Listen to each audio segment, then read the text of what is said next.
"You're useless now. Go rot in that junk garage." That was the last thing my son spat at me, in front of clinking champagne glasses, his wife's smug smile, and the cold silence of our relatives. That night, I sat trembling in the run-down garage my late husband had left behind. The walls reeked of mold, the air heavy with dust.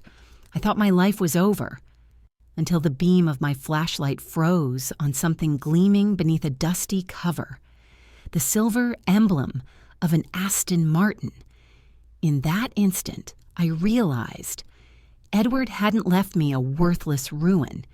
He had left me a secret powerful enough to change everything. 3 days earlier, Margaret had walked into the lawyer's office with Daniel by her side. The office smelled of polished mahogany and lemon oil. Linda Harris, the family attorney, adjusted her glasses and opened the sealed envelope. Edward had been gone only 6 months, yet his presence lingered in every word Linda read aloud. "To my beloved wife, Margaret, and to my son, Daniel, I leave behind what is just and fitting." Margaret had expected tears. Instead, she heard a pause that would alter everything. Edward had split his estate unevenly. The penthouse in San Francisco, the stocks, the vineyard in Sonoma, those went to Daniel. To Margaret, he left the old garage property on Willow Lane, a derelict structure Edward once tinkered in during his younger years. Daniel's lips had curled into a victorious grin. Guess Dad knew who could actually use the wealth. Margaret sat frozen, her heart sinking as Daniel leaned closer, whispering so only she could hear, "Finally, the empire's mine. And you've got 4 moldy walls." Linda cleared her throat, perhaps sensing the cruelty in his tone. "Mrs. Collins, the garage is yours free and clear. Edward, he specified it was important." But Daniel was already laughing, patting Margaret's shoulder as though she were a child. "Mom, don't take it hard. You never cared about business anyway." That was the moment, the seed of humiliation that grew into tonight. Now Margaret sat in that very garage, shivering. Outside, rain slicked the cracked pavement. Her suitcase sat by the door, stuffed hastily with clothes. Daniel hadn't just inherited the penthouse. He demanded she leave. "This is my house now. You've got your garage. Go live there," she had begged, her voice breaking. "Danny, please, this is still my home." But he shoved the suitcase into her arms. Not anymore.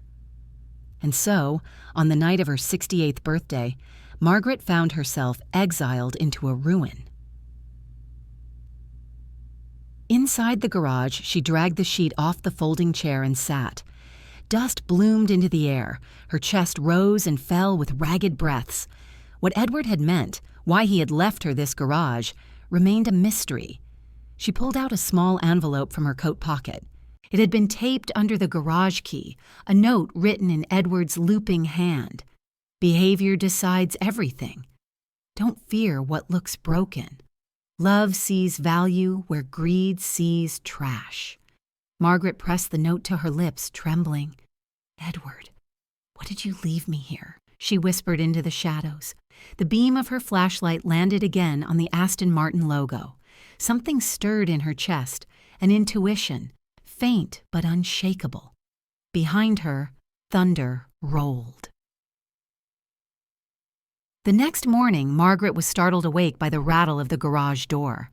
She scrambled up just as the heavy panel groaned open, letting sunlight spill across the dusty floor. A man in his late 50s stepped in, tall and lean, carrying a toolbox. His plaid shirt smelled faintly of motor oil. "Mrs. Collins?" he asked, adjusting his cap. "Name's George Whitman. Edward asked me to check in on this place. Said you might need help." Margaret blinked, clutching her cardigan tighter. "You knew my husband?" George nodded, his gaze sweeping over the tarps that covered various shapes in the garage. "Knew him well. He was a man who thought 10 steps ahead." His voice softened. "He wanted you to be safe." Margaret swallowed hard, her eyes darting to the hidden Aston Martin. Safe? In this place? George hesitated, then crossed to one of the tarps. With a swift tug, he revealed a gleaming curve of silver. The garage, once a tomb, seemed to exhale. Margaret's breath caught. Underneath the tarp lay not rust, but treasure. George gave a half smile. "You might want to sit down, ma'am." There's more where that came from. Margaret clutched Edward's note tighter. She could almost hear her husband's voice. Don't fear what looks broken. She didn't yet know that this garage, mocked as worthless, was about to unravel every lie her son believed. But she did know one thing. Edward had not abandoned her. He had left her a battlefield. And Margaret, tired, humiliated, heartbroken, was about to discover the weapons hidden in plain sight. As George pulled away another tarp, Margaret's knees weakened. The scarlet gleam of a Ferrari emerged beneath the dust. Her son's words echoed in her ears. Useless old woman. But now she whispered to herself, her voice steadier than before. Let's see who's useless, Daniel. The camera of Edward's hidden security system blinked red from the corner of the garage, silently recording. Margaret didn't know it yet, but the test had already begun. Before we dive into today's drama, be sure to subscribe to Silent Tear Stories and turn on notifications. Here you'll always find stories of sacrifice, betrayal, and unexpected twists. Where are you watching? Leave a comment below. Who knows? The next story might resonate with your own experience. The morning after George's visit, Margaret brewed instant coffee on a camping stove in the garage. Dust hung in the air like slow snow. She gazed at the cars, sleek forms asleep beneath covers, and felt a strange mix of awe and grief. Edward had left her not just horsepower, but trust. On the far wall, a steel cabinet with a keypad waited. George had told her, "When the time's right, you'll know the code." She tried her anniversary, then Edward's birthday. Nothing. Then she remembered Edward's diner joke.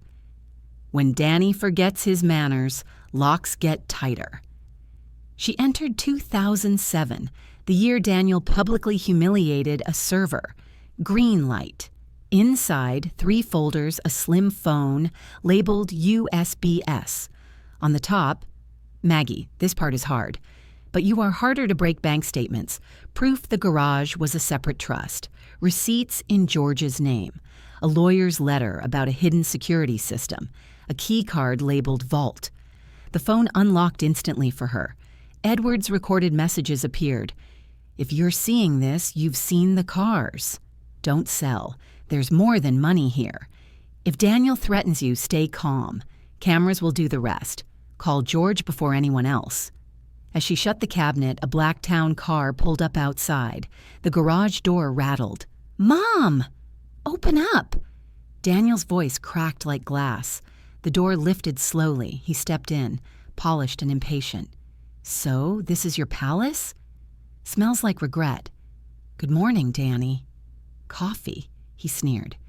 "You skipped signing the transfer papers.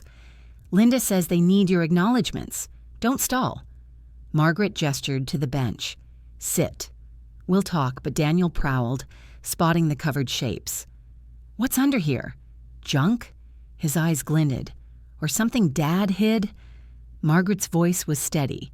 "Your father liked surprises, but he liked character more." Daniel leaned close. "Here's the deal. Sign and I'll let you stay in the penthouse guest suite. Otherwise, inspectors will find an elderly squatter living here." His smile was venom. Margaret held his gaze. "No transfers. And never call me a squatter again." The mask dropped. "You don't want war." "I want respect. War is your word." His eyes flicked to a faint emblem beneath a tarp, wings glinting. His jaw tightened. "I'll be back." He stormed out, the car door slamming like a gavel. That afternoon, Margaret met George at a diner. He slid into the booth, nodding at her untouched soup. "Ed knew Daniel would come hard," George said. "He threatened inspectors." Trouble with zoning, George laid out documents, titles and security registration. 3 classic cars registered solely under Margaret's name, notarized by Edward years earlier. Margaret traced the ink. He thought of everything. George nodded. And if push comes, you'll need valuations. I have a discreet appraiser ready. I don't want to sell. You don't have to. But knowing their worth is a shield. He tapped the keycard. That vault isn't for this garage. 10 miles away. Ed said what's inside would explain the why Margaret breathed in, steadied. Let's go. Near dusk, they reached the storage facility. The keycard unlocked Unit 27. Inside, shelves, boxes, a long crate. On the center shelf, a leather binder labeled Will Supplement. Letters, recordings. Margaret opened it. Maggie, if you're here, you survived the first wave. I had to know if Daniel chose money over love. If he passed, the garage would unite you. If not, it would save you. Her eyes blurred. On the next page, dates, accounts, a section titled, If Daniel Threatens You, plus a new attorney's card, independent counsel. Underneath, a tablet and small projector. George nodded. He wanted you to show evidence. Not just tell they opened the crate, framed photos, Edward with race cars, Edward and Margaret on a coastal road, and young Daniel laughing, oil on his hands. Behind the last, a small envelope. For Daniel, if he remembers. Margaret tucked it into her bag. He will, or he'll learn. Back at the garage, night fell indigo. Margaret turned on the lamps, cars glowing like guardians. She whispered aloud, not only to Edward, but to every woman listening, if you've ever been told you are nothing because you don't sign the checks, remember, the quiet keeper holds the keys. Her phone buzzed, a message from Linda. Daniel suspects undisclosed assets. Did you discover anything? Margaret typed slowly, I will be retaining independent counsel regarding my separate trust. Direct all estate questions to my attorney. She signed with the new name from the vault and hit send. Her phone rang. Daniel. She let it ring out. Again. She declined. A third time. She placed it on the bench, letting it buzz into silence. Outside, an engine idled. The door rattled. George stepped from the shadows. Expecting company. Margaret inhaled. He doesn't wait well. Daniel's muffled voice barked, Open this door, Mom! George reached for the wall panel, but Margaret stopped him. Not yet. She moved to the projector, connecting it to the tablet. The screen blinked awake. Edward's handwriting. Behavior decides everything. Margaret looked up at the red recording light. Then, with steady calm, she pressed the button. The garage door climbed, inch by inch, the projector's glow spreading across polished steel. Not junk at all, but a mirror where a son would see himself. The garage door rolled upward with the grinding groan of old steel. Daniel stood outside in his tailored suit, impatience dripping from every line of his posture. His driver lingered at the curb, the car engine still humming like a low growl. But what stopped Daniel in his tracks wasn't Margaret's face. It was the glow of the projector spilling across the garage wall. The words appeared in bold white letters. Behavior decides everything. Beneath it, a video clip flickered to life. Edward's face appeared on the screen, older but steady-eyed, sitting at the very workbench where Margaret now stood. His voice, rich with the calm authority that once commanded boardrooms, filled the garage. If you are watching this, Edward said, then my test is underway. Daniel, my son, this is meant for you as much as for your mother.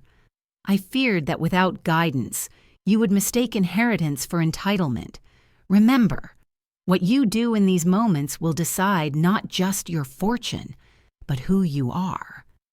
Daniel froze, jaw clenched, eyes darting between his mother and the recording. What is this? Some kind of manipulation? Margaret didn't answer. She let the silence stretch, the words echoing. Edward's recording continued. To my beloved Maggie, if Daniel chooses cruelty, you will not face it alone. The assets within these walls are yours to protect. They are your shield. Use them as you see fit. Trust in George. Trust in yourself. The clip ended. The projector hummed, casting Edward's still image in shadow. Daniel's voice cracked like a whip. This is a stunt. He was senile by the end. Everyone knows it. Margaret's chest tightened. For a moment, the mother in her wanted to protect her son from his own venom. But Edward's note pulsed in her pocket.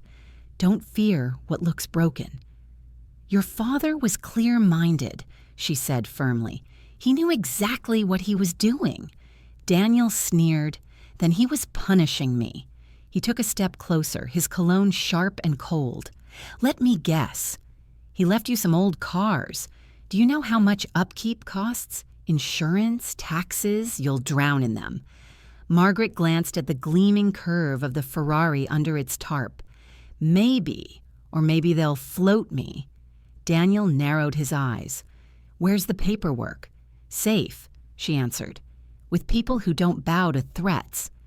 His smile turned thin, dangerous. Mother, you always underestimated me.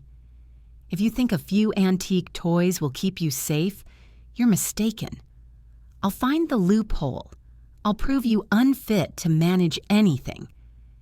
She felt the weight of the projector's glow on her shoulders. Is that really the son you want to be remembered as? For the first time, Daniel's mask faltered. Just a flicker, his pupils dilating, his throat tightening. But it passed, replaced with scorn. Save the guilt trips. You've never run a business in your life. You can't handle this. Margaret let the silence hang, then whispered, almost to herself, but loud enough for him to hear. If you've ever been told you can't handle life, remember, it's not skill they fear. It's your strength. That night, after Daniel stormed off, Margaret sat with George by the workbench. The garage lamps buzzed softly. Rain tapped the roof like cautious fingers. George unfolded another letter from Edward, one Margaret hadn't seen before. It was short. If Daniel chooses pride, don't confront him all at once. Give him rope. The world will tug on it faster than you can. George set the letter down. Ed was right. Danny's ego will drag him. He'll expose himself. Margaret rubbed her temples. And what am I supposed to do in the meantime? Watch him burn? George met her eyes. No, you let the fire show what was always there, and when the time comes, you'll have water. Margaret looked around the garage, the cars, the files, the camera blinking red. For the first time, the space didn't feel like exile. It felt like a fortress. Within a week, the first strike landed. Linda Harris, the family lawyer, called Margaret. Mrs. Collins, Daniel has formally requested an inquiry into the garage property. He claims the assets were hidden from probate.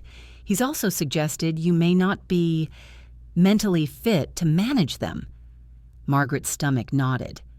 Mentally fit? Linda's tone was clipped, professional. It's just a filing at this point. But he's pushing hard. He wants access. Then he'll get nothing from me. Margaret replied, steady despite the ache in her chest. I have my own counsel now. There was silence. Then Linda sighed. Be careful. Daniel has influence. Margaret hung up, her hand trembling. But when she turned, George was there, arms crossed, nodding once. He's playing the exact card Ed predicted. Later that evening, Margaret stood alone in the garage, staring at the Aston Martin beneath its cover. She pulled the fabric back, revealing sleek lines, polished to a mirror shine, despite years untouched. In the reflection of the car's curved hood, she saw herself, tired, lined, but unbroken. She whispered, Edward, I can't believe he's doing this. Our son, our only boy. A soft beep drew her attention to the phone Edward had left her. A new video file auto-opened. Edward again, his eyes more tired this time, but burning with certainty. "Maggie," he said, "if Daniel attacks you in court, remember this. Every asset in the garage is documented, insured, and appraised under your name. Don't let him rattle you. The garage is not a burden. It is proof of foresight, of worth, of your right to stand." Margaret sank onto the folding chair, tears pooling but not falling. "I hear you, Ed," she whispered. "I hear you." 2 days later, Margaret opened the envelope she had found taped behind the photograph in the vault. On the front, Edward had written, "For Daniel, if he remembers." She slid the letter out. The handwriting was steady, fatherly. "Danny, if you are holding this, I prayed you found it by choice, not force. You were once a boy who laughed beside me, grease on your hands, pride in your eyes. I want to believe that boy still lives in you, but if you are reading this because you turned against your mother, know this: money will never love you back. If you want to inherit more than things, learn respect. It's the only wealth that lasts." Margaret pressed the letter to her chest. "If only you'd hear this, Danny." That evening, Margaret lit a single lamp in the garage, the cars glinting like sleeping lions around her. She heard footsteps outside, quick, purposeful. The door rattled violently. "Mom, open up!" Daniel's voice, urgent this time, not just cold. George emerged from the shadows, his hand on a wrench, protective. Margaret shook her head. "No," she whispered. "Let him in." "It's time he sees." The garage door creaked open. Daniel strode inside, eyes darting to the uncovered Aston Martin, then to the folder in Margaret's hands, his face drained of color. What is this?" he stammered. Margaret held up Edward's letter. "It's your father, speaking to you one last time." Daniel's eyes flickered with something rare, fear. And that was when Margaret knew. The balance of power was shifting. Daniel stood rooted in the center of the garage, his eyes fixed on the Aston Martin's polished hood and the letter trembling in Margaret's hand. The words, "Money will never love you back," seemed to hang in the air like a verdict. He laughed. Too loud, too brittle. "This is sentimental nonsense. Dad was old. He didn't know what he was saying." Margaret studied her son. His tie was loosened, his skin pale. Behind the sneer, she saw it. The same 16-year-old boy who once begged his father to let him shift the gears of the convertible on Highway 1. But that boy had been buried under greed, smothered by pride. "You read the letter," she said calmly. "You heard his words." "The choice is yours, Danny." "Don't patronize me," he snapped. "You're sitting on assets that belong to the estate." "To me. And I'll get them." One way or another, George stepped forward from the shadows. "Not today, you won't." Daniel's eyes narrowed. "You again." "The mechanic." "Friend," George corrected, "and witness." He gestured to the blinking red light in the rafters. "Everything you've said in this garage is recorded. Threats, lies, all of it." Daniel's face drained. "That's illegal." "No," Margaret answered softly. "This property is mine. The cameras are mine. And your father set them up with the law's blessing." The following week, the courthouse in San Francisco smelled of dust and tension. Daniel had filed his petition, claiming hidden assets and questioning Margaret's competence. Margaret, in a teal blazer, walked into the courtroom flanked by George and her new attorney, a sharp-eyed woman named Clara Vaughn. Daniel sat across the aisle, expensive suit crisp, phone buzzing with texts he ignored. Linda Harris, the old family lawyer, sat behind him, visibly uncomfortable. The judge, a stern woman with silver hair pulled into a bun, adjusted her glasses. "Mr. Collins, you allege that your mother is concealing assets from probate. Present your evidence." Daniel rose smoothly. "Your Honor, the garage property has been misrepresented. I have reason to believe significant valuables are stored there. Valuables my father intended for the estate as a whole. Clara stood. Objection. The garage trust was established separately, with clear documentation. The judge raised an eyebrow. Do you have proof, Mr. Collins? Daniel hesitated, then gestured toward Margaret. She won't deny she found cars there. Collector cars worth millions. Does that sound like a garage for personal use? A murmur rippled through the courtroom. Clara smiled faintly, then produced the folder from the vault. Your Honor, these are the notarized titles, appraisals, and trust documents signed by Edward Collins himself 2 years prior. All assets in that garage belong solely to Mrs. Collins. The estate executor failed to mention them because Mr. Collins chose to keep them separate. We also have video evidence confirming Edward's explicit intent. She nodded to George, who set up the projector. The courtroom lights dimmed. Edward's face appeared once more, steady and undeniable. To my wife, Margaret, the garage property and everything within it are yours alone. They are not part of the estate. This is deliberate. This is binding. The silence afterward was absolute. Daniel leapt to his feet. This is manufactured. He was manipulated. The judge's gavel cracked. Sit down, Mr. Collins. Margaret turned to him then, her voice low but carrying. Your father gave you everything you demanded. He gave me what you dismissed as junk. But it wasn't junk, Danny. It was trust. And you failed the test. Daniel's face flushed crimson. You can't talk to me like that. I can, she said, rising slowly to her feet. Because this villa? This garage, these cars, they're mine, and you... Her eyes locked on his. You're trespassing. Gasps broke out. The judge slammed her gavel again, demanding silence. Margaret sat, her heart hammering, but her gaze never wavered from Daniel's pale face. In the weeks that followed, Daniel's empire crumbled. Investors began to withdraw, spooked by headlines of the courtroom drama. Entitled Air Challenges Mother Over Cars made the rounds on business blogs. Whispers of mismanagement spread like wildfire. Margaret read the articles in silence, sipping her tea at the small kitchen table in her Carmel cottage. She hadn't intended to humiliate her son publicly, but Edward had been right. Pride tugged the rope. The world yanked it tighter. One morning, George arrived with a folded newspaper. Penthouse seized, he read aloud. Foreclosure proceedings underway. Seems Danny leveraged everything and now the lenders are circling. Margaret closed her eyes. A strange mixture of sorrow and grim relief washed over her. I never wanted this, she whispered. George placed a steady hand on her shoulder. You didn't cause it. He did. Daniel came to her weeks later. No chauffeur this time, no press suit. His jacket was wrinkled, his eyes hollow.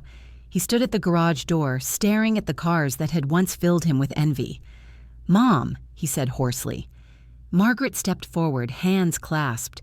Daniel. I lost everything, he admitted, voice breaking. The penthouse, the investors. Even Linda won't return my calls. He swallowed. I don't know where to go. For a moment, she saw the boy again. The boy who once cried when he scraped his knee, who once whispered secrets to her in the dark. Her heart ached. I won't give you back what you lost, she said softly, but I will give you one chance. His eyes flickered with desperate hope. Anything. Please. You will live here in Carmel in the guest room. You will attend counseling. You will earn your own income. And before this family, before George, before the memory of your father, you will apologize. Daniel's face tightened, pride warring with desperation. Apologize? Yes. Margaret's voice was steel. On record. No half measures, no excuses, only truth. He stared at her, chest heaving. At last, he nodded once, slowly. If that's what it takes. George stepped forward, arms crossed. We'll hold you to it. It happened in the small living room of Margaret's Carmel cottage. Daniel stood, pale and stiff, in front of a camera George had set up. Margaret sat nearby, hands folded in her lap. Daniel cleared his throat. "My name is Daniel Collins. I am here to admit I treated my mother with cruelty and disrespect. I allowed greed to blind me. I attempted to take what was never mine. For that, I am deeply sorry. I ask for forgiveness, though I know it is not owed to me." His voice cracked on the last words. He looked at Margaret, eyes pleading. She held his gaze. "Forgiveness isn't free, Danny. But it begins with truth. And today, you spoke it." That night, Margaret sat alone in the garage once more. The cars gleamed under soft light, guardians of memory and justice. She ran her fingers along the hood of the Aston Martin, whispering, "We did it, Ed." Her phone buzzed. A new message. An invitation to a vintage car exhibition in Monterey. Organizers requesting her presence as the official owner of 3 of the most valuable classics in California. Margaret smiled faintly. She had been called useless, discarded like an old shoe, and now the world was asking her to stand at the center. She whispered to the empty air, to every woman who had ever been silenced, "If you've ever been told your worth is gone, remember. Sometimes the greatest treasures are the ones they laughed at." She closed the garage door, the sound rolling like thunder. Tomorrow, the world would see who Margaret Collins truly was. The coastal wind swept gently through the streets of Monterey as Margaret stepped onto the exhibition floor. Rows of polished classics gleamed under bright lights, but it was the soft murmur of admiration that reached her first. Whispers followed her steps, curious, respectful. There she is, the owner of the Aston Martin DB5. Can you believe she held on to these treasures all along? They say her late husband trusted her more than anyone. Margaret wore a cobalt blue dress, her silver hair swept neatly into a bun. Beside her, George carried the registration documents. The organizers greeted her warmly, guiding her to the space where her 3 cars stood on display. Aston Martin, Ferrari GTB4, Mercedes Gullwing, once hidden in dust, now shining as though they had always known this moment would come.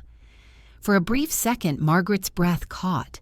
She remembered her first night in the garage, shivering, alone, suitcase by her side, her son's cruel words echoing, "Useless old woman."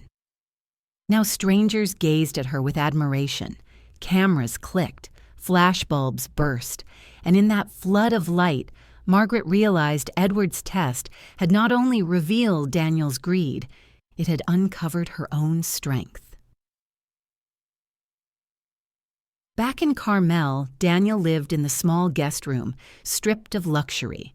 At first, resentment poured from him like a leaky faucet.